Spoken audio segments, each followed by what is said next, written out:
Well, we are done with the draft, and I don't know about you, but I think it was one of the best drafts we've had in, I don't know, since maybe 2012, because it was pretty much everything I wanted and more. After we got the Gray's Able pick done and out of the way, I mean, obviously, if you watched the last video or were there when we were live during the draft, we were stoked.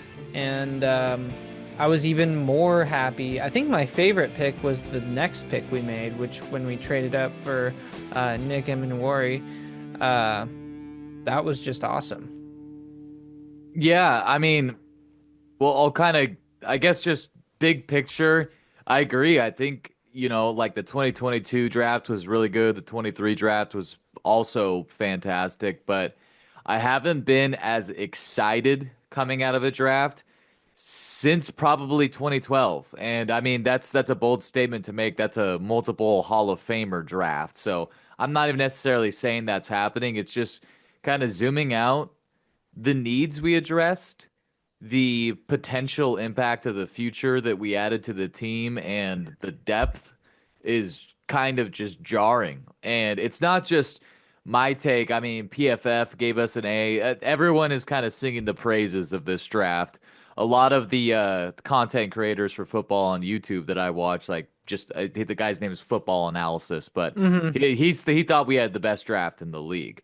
So a lot of the nerds that really dive into this stuff are just kind of shocked and getting started to echo on what you were saying. Getting Gray's Able at 18 always sort of felt like, we all wanted it so badly, and it was so obvious that we should probably do that, that I just kept saying in my mocks, like, we're not going to do that. It's way too obvious. It's way too like clearly the right thing to do. There's no way we'll actually do it.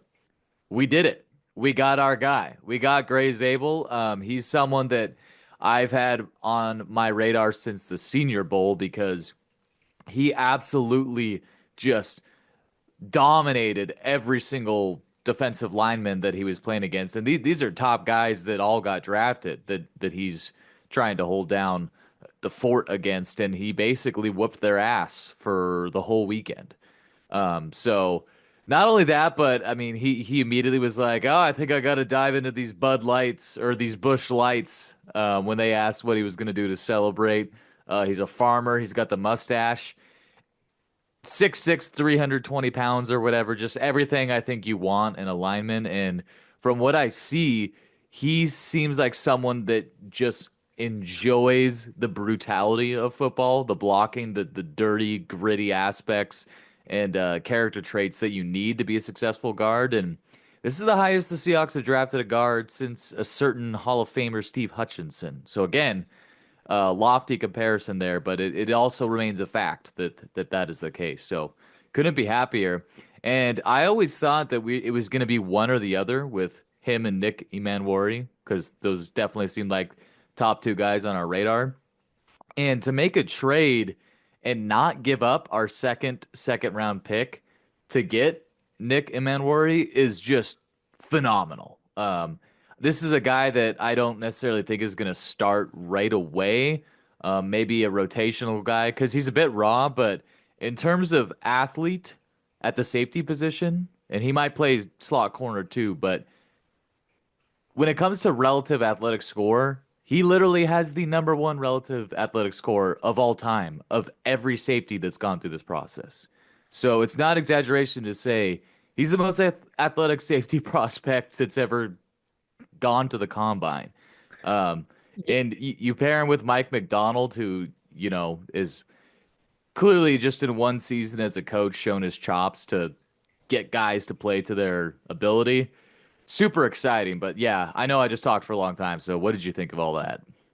Oh, I was gonna say that was probably my favorite pick of the day, just because I mean, I think I mentioned it on one of our previous podcasts, but I had mocked him at 18 for just a random Seahawks draft. I think it was when we did the first three rounds, Hmm. um, or a time other than that. But I am thrilled we took him because of the value we got him at, and Safety, that position kind of got overlooked once. I think Malachi Starks, who did he get drafted by the Vikings?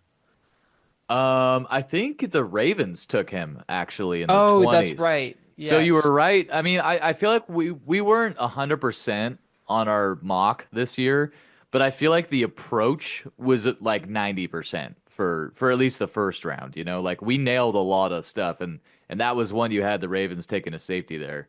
Um but yeah, the in general the safeties kind of fell further in this draft than I think a lot of people were thinking. Well, I mean, and the corner, Will Johnson, he fell too. I I think think it was what? Did he get taken in the third round? no, let me check real quick. I think it was the second round, but yeah, he was on a lot of people's board. He was the top corner in this draft. He was selected 47 overall by the Cardinals, so it's annoying we got to Okay. play against him for the next however many years. But he has a injury concern that I guess spooked a lot of teams because if you just go by the tape, he should have been a top 10, top 20 pick. What is the injury? Do you know? Something with his knee. It's kind of Oh. undisclosed, but that's just I saw Shefty tweet that during the draft because people were like, "Did Will Johnson like say a slur during his pre-draft interview? What is happening?" Which, speaking of which, Shedeur Sanders falling all the way to the fifth round was probably one of the funniest things I've seen in a long time. Yeah, I guess we couldn't get through this without addressing the buffalo in the room, so to speak. But yeah, I had him going to the Browns. So that was correct, but I didn't think it would be in round 5.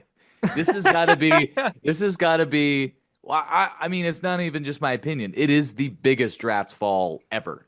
I mean, you had like Malik Willis fall to the 4th round, but no one he was never really a surefire thing. Spencer Rattler also went in the 5th, but no one was saying he was going to be anything higher than like a third rounder. This was a guy people were putting at number 1 overall like a month ago, maybe 2 months ago. Throughout Certainly this when whole the season ended. yeah, and when this season started, people were like, "Oh yeah, Shadeur's probably going to be the number 1 overall pick in 25." That hype to the 5th round, I think to me it just screams it is a purely like character, attitude, personality issue with Shedeur Sanders because I mean, I said throughout this whole process, I don't think he's like a game-changing talent, which I mean, I think clearly the NFL thinks that too, but for God's sakes, I thought like, like late first, early second probably would be as far as he falls. Yeah. To go to round 5, it blows my mind. And I guess I And to don't want be to taken second at that position for by that that too. team. I know, and I mean, I don't want to talk about the Browns any more than we physically have to, but the fact that they take Dylan Gabriel in round 3, clearly you have him higher on your draft board, and then it's like all of a sudden you're like, oh, wait, actually, Shadour's still here. Okay, let's take him. Like it makes no fucking sense. So you have a 5-man race. Granted, one of them is a predator and is going to be on IR, but between him, Joe Flacco, Kenny Pickett, Dylan Gabriel and Shedeur That's Sanders. maybe the worst quarterback room of all time. It's disgusting. And I mean, I I would think that Joe Flacco is probably the favorite to be the week 1 starter, but Shadeur's better than Dylan Gabriel, so I feel like he's going to outplay him. It's just it makes no sense, and I kind of feel bad for Dylan Gabriel because I feel like he just has no chance early on in his career now because the fan base is going to be wanting Shedeur. I've already seen some Browns teammates saying positive things about Shedeur, so I think we all know where this Really? is heading, and it's not. It's just Brown's gonna Brown, man. I mean, it's funny. Like I gave them Shedeur at number 2 because I was like the Browns are gonna do a Brown thing, and somehow I feel like they ended up in a messier situation than even I thought they could. Didn't he? I possibly conceived could happen. So And they didn't even take him at 2. yeah, and they could have taken Travis Hunter. They could have taken Abdul Carter, but they moved down, pick up a first next year from the Jaguars, which is will help them next year. But fuck, is it going to be helping them next year in perpetuity with this franchise? Because that's all they do. It's never like. And then the last time they tried to win now with Deshaun, look how that worked out. So they're just. I feel That was a bad. good trade they made with Jacksonville, though.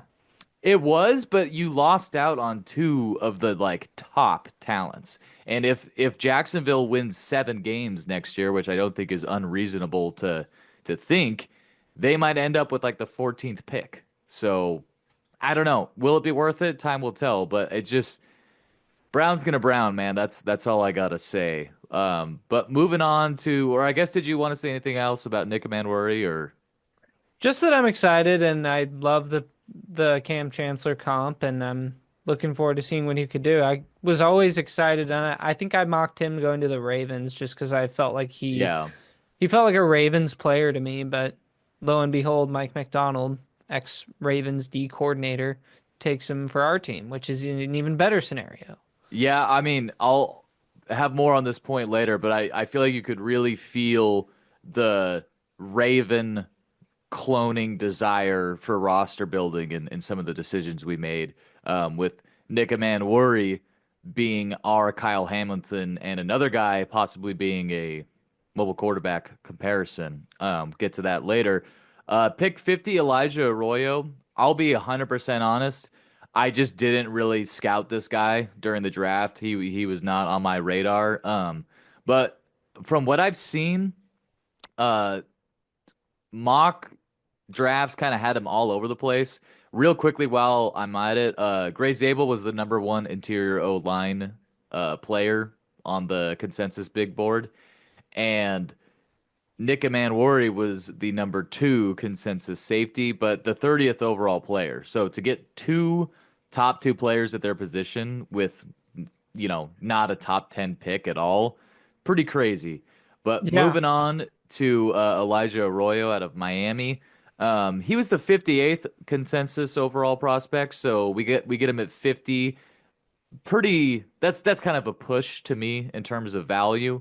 I always had a sneaking suspicion we would get a tight end in this class, and there was sort of a run on tight ends in the second round, leading up to and beyond the Arroyo pick. But from what I've learned, it's to me it kind of screams Noah Fant is not long for this team, because I feel like Arroyo is very similar as a player profile to Fant, where he's Hmm. an excellent receiver, or sorry, tight end, receiving tight end, is kind of like a big receiver in the passing game, but can't really block for shit. So don't expect him to be, walling out Nick Bosa on a pitch play or something He like didn't that's. look like that. I mean, I didn't watch much of him at all besides the tape they gave us during the Mhm. draft. And he looked like an athletic, kind of a Jimmy Graham Yeah, build he's of a he's tight he'll. end. I think he'll be a good red zone threat for sure. I don't really know his height weight profile, so I'm just clicking on that real quick here. I know he's a big dude. Yeah, 6'4", 245. Pretty solid athleticism, and that's Hmm. that's a that's a theme you see kind of in everyone we took in this draft. Is just it's a whole bunch of freak athletes. But like I'm pretty happy with the pick. I think we have a pretty good litany of pass catchers. Um, Adding him to the tight end room, and guys that we already had on the roster, picked up Cooper Cup. So there's going to be options for Sam Darney out there for sure. Yeah, I wish I had like the picks after Elijah Arroyo, like in front of me, because I would have liked to. This was the only pick where I was like surprised and like I was like, I don't love the pick, but we'll see. I mean, there's a reason they did it, and the reason like could Yeah, be that he scores a bunch of touchdowns next year. Who I knows? actually feel the same way when this pick came in, because there were some guys on the board, that I had my eye on here. I was really hoping we would take an edge maybe in the second round, but it's not like, I mean, we've done that, what, 3 years in a row or whatever, so it's not like we need to do that. But the more I've learned about him, the more excited I am. Again, he also had some injury issues, but he's got 4.5 speed, and basically everyone says he's a first round talent. So getting him at 50, assuming he stays healthy, is a good value, I would say. And it Hmm. just, I mean, like, I feel like he's a kind of selection where you're really not even necessarily thinking about 2025 when it comes to him. I feel like this is thinking about 26, 27, like who's going to be the feature players in our offense, and he could be. But yeah, right before he was taken, we had Ariante Ursary, good tackle prospect. Terrence Ferguson got nabbed up. Mason Taylor. So those were some guys I had my eye on. And then right after him, I'm not like too scorned by these players, but a couple good edge players in Nick Skirton and I mean, I'm not going to try to say his name, but the guy from UCLA. Hmm. And but the one that kind of stung was Tate Ratledge going to the Lions at 57. He was someone I really had my eye on. I think you might have mocked him as well a time or two. But I mean, Yeah. getting Gray Zabel at 18 makes that not feel so bad. Um, but moving on to honestly, I mean, so here's the deal. I think we talked about this guy a little bit in the draft, and it was kind of a meme because people were talking about taking him at 18. But I said, when it comes to quarterbacks, I trust John Schneider. We have not we've taken a quarterback twice since he's been our GM. One future Hall of Famer, the other Alex Magoo. No one even knows who he is. But that was in the sixth round. Magoo. But I said, if John Schneider thinks he can do something with Jalen Milroe, then fucking take him. Like, let's roll the dice. It's been, what, 15, 16 drafts now. We've taken two quarterbacks. Like, you're never going to hit your future franchise guy if you don't take some swings.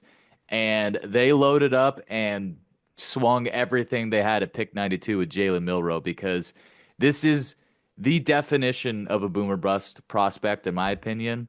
Um, Probably the strongest arm in the draft, arguably, when he really slings it, but absolutely the best athlete at the quarterback position in this draft, and it's not close. He is up there with the Lamar Jacksons, with the Jalen Hurts. He's significantly faster than Russell Wilson was coming out of Wisconsin. So it's his running game. I actually feel like kind of gives him a decent floor because I think worst case scenario, he's Taysom Hill, but way more athletic. And that's a guy that's Well, and annoying to play against. there's So people saying he's even faster than Lamar Jackson I've heard because that too. he also would he run a 4.37? That was fast. Yeah. That's faster than RG3, and RG3 was fucking really fast. So Yeah. And I mean, have you watched his game versus LSU? no, I haven't. You should watch that because I mean, if that's the kind of player he could be consistently, like you have a Lamar Jackson level dual threat quarterback. I mean, not talking as a passer, he has a long way to go as a passer, but the Hmm. the arm is there and the deep ball at times, especially in 2023 is there. But he rushed for almost 200 yards and four touchdowns against LSU. Like this isn't, Sam Houston State, which I actually think did decent this year, but they're the first team I thought of. This is, like elite SEC competition. A bunch of those players he was running against just got drafted this weekend. And that just shows he is seriously a next level athlete. So I think he'll immediately play some, like, maybe 5 snaps a game as a rookie, especially in short yardage, especially in the red zone. And if he can figure it out, man, like this is the kind of guy I wanted to take a swing on in the middle rounds because if you take someone that's a game manager, like I don't know, like Kyle McCord, like I think his ceiling is like a Brock Purdy type player, and he might already be there right now. But you're Hmm. not gonna ever get that special something else that someone like Jalen Milroe can offer. He might never figure it out. He might be a terrible quarterback. I don't know, but I mean, I want to take a swing on a quarterback if it's not, in the first round. And I think this is how you do it. But what did you think? Yeah, I really like the pick. I think, like you said, him as a runner makes his floor. I It is dumb when people say rookies that we know nothing about because they haven't played a game yet have a high floor because they just could suck and have no floor at all. But I feel like his athleticism, at the very least, kind of like what we see with Anthony Richardson, gives him something in addition to his arm, which isn't Mhm. necessarily polished. But I don't know that the fact that he's a dual threat makes me super excited because when have we ever had someone to root for that plays like that? I mean, Russ kinda, but he was always like, He was running to pass most of the time, but I mean, people forget he rushed for almost 1,000 yards in 2014. Like early career Russ before his first couple injuries was a legit difference making athlete at the quarterback position. But even saying that, he could not move and truck and just do the things that like Jalen Milroe. I know this sounds like an insult. If things really don't work out, he could legitimately transition to being a running back, and I think maybe be a Pro Bowl running back. Like he's that good of a runner. I'm not the only one you're going to hear say things like that. So we've never had a player like this. Like the closest thing is Russ, but he was a scrambler. Jalen Milroe is a runner, and he's looking to run through you if you're, a comparable weight to him. I know, and it's almost like it's kind of like having the potential of like a Josh Allen or something like that Yeah, because he's definitely faster than Josh Allen, but he like, and in addition to that, brings, I mean, his arm. Pretty sure what can he throw the ball like 70 yards, I imagine? I think he's got at least 65 in him, which, I mean, that's about as far as Russ could throw it, 65, 70, somewhere in that range. So it's not the alien arm that like Josh Allen has, but you don't necessarily, like, to me, as long as you can hit the 60-yard throws, like, you have a good NFL arm. It's the guys like, I mean, like Jackson Dart, for example, he's struggling to get it over 50 yards. I'm not interested in that. Like I can do that. It's you want a freak back there, at Mm-hmm. least in my opinion. I mean, Brock Purdy has shown with lesser arm strength you can be really successful, but I think there's a ceiling on that. I think there's also a very clear ceiling on your understanding of the game and your ability to read the defense. And that's really the biggest thing Jalen Milroe has to work on, that and his footwork. But what Yeah, I love about this is we have Sam Darnold for 3 years. I think ideally he plays two and then we make the transition. But he doesn't have to come in and be a superhero right away because even if Darnold gets injured, you think we would just go straight to Drew Lock in that situation, right? mm-hmm. Who has a You lot of think we're gonna? experience. Well, I was gonna ask this later, but I guess I'll just ask it right now. Do you think we're gonna go into the season with three quarterbacks? I do, and I think Drew Lock will be not on the active roster on game day. I think he'll be the emergency backup. And then I think Jalen Milroe will be the listed backup because we're going to put him into the game a couple times a game for like, imagine a red zone situation with him and some of the guys we drafted later on or Kenneth Walker, Zach Charbonnet, where you're doing like an option, a read option. Like, I mean, his threat to Yeah. throw and run is combined with the guys that are already supreme athletes. Like it's gonna be fun, man. So I think you got to get him out there, especially to build some confidence too. But yeah, I think we'll either figure out a way to get Drew Lock on the practice squad or something. Um, but either way, I imagine they're gonna do their best effort to keep three, just because this is kind of a unique situation. Right. Yeah, overall, I think Jalen Milroe's athleticism is what ultimately ultimately intrigues me the most. And just the fact that we got him at pick 92. Yeah, it's almost the fourth round, man. I mean, like, I don't even really feel like he can be a bust because it's like, okay, maybe you lost out on a corner or whatever. Like, we're pretty set at a lot of positions. Can a third round pick even be a bust? Like, I mean, let me ask you, do you consider D. Eskridge to be a bust? And that will be the answer to that question. wasn't he a second? Was he? I Oh, think you're he was a right. second. So, yes, I do think he was a bust. Okay, never mind then. Yeah, I mean, I think past pick 75, like, if they're not a bust, it just didn't work out, and pick 92. So, again, almost fourth round pick for someone with this much talent. Like, I'm sorry, besides height and weight, like the difference between him and Anthony Richardson is he put up way better stats and won way more. So frankly, I'm struggling in hindsight to comprehend why And he Anthony played Richard. more. Yeah, yeah, That's and why I like him a lot better as a prospect mainly than Anthony. I don't put them two in the same category or conversation because his body of work is a lot bigger of a sample size than Anthony Richardson's. well, yeah, and you want to talk about, being raw coming out of college. Jalen Milroe, for, whatever it's worth, had a nearly 65% completion percentage at Alabama, which doesn't tell the whole story, but it is, Hmm. facts are facts. Anthony Richardson was like mid 50s, like terrible college stats, and didn't win anything, and he's been injured like 70 times. Jalen Milroe, I think the best things I can say about him beyond the athleticism thing is he never gets hurt, and every single interview, like just talk with people around him, say he's a leader.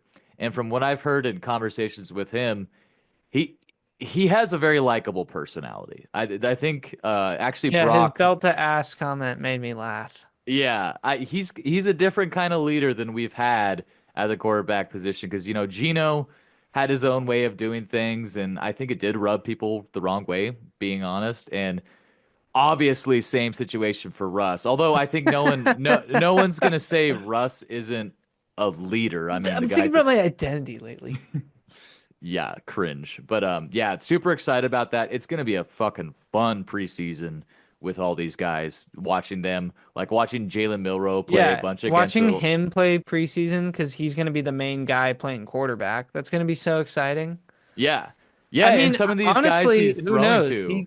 Depending on how he plays, I mean, I doubt Sam Darnold will get beaten out by Jalen Milroe, but you never know.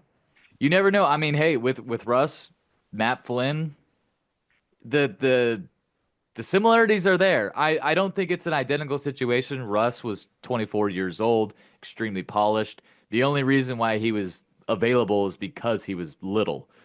So it is a different situation, but I'm not going to rule it out. I would say there's like 5 to 10% chance that happens.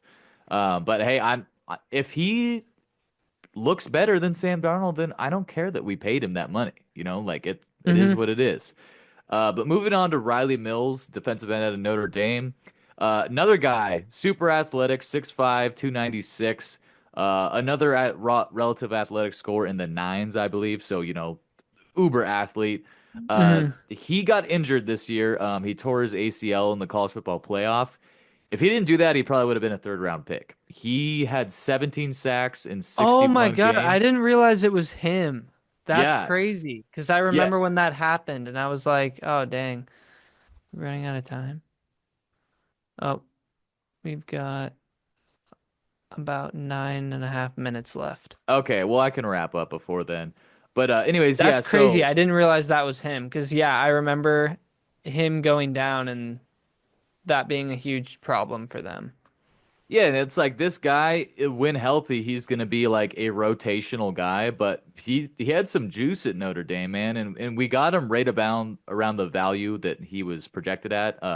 He was the mock draft database had him in the 150s. We took him at 142. So Hmm. again, not too much to speak about there. Looking forward to him, but I was really hoping we'd come out of this draft with the receiver, and in the fifth round again we another guy that was supposed to go way higher, Torrey Horton out of Colorado State.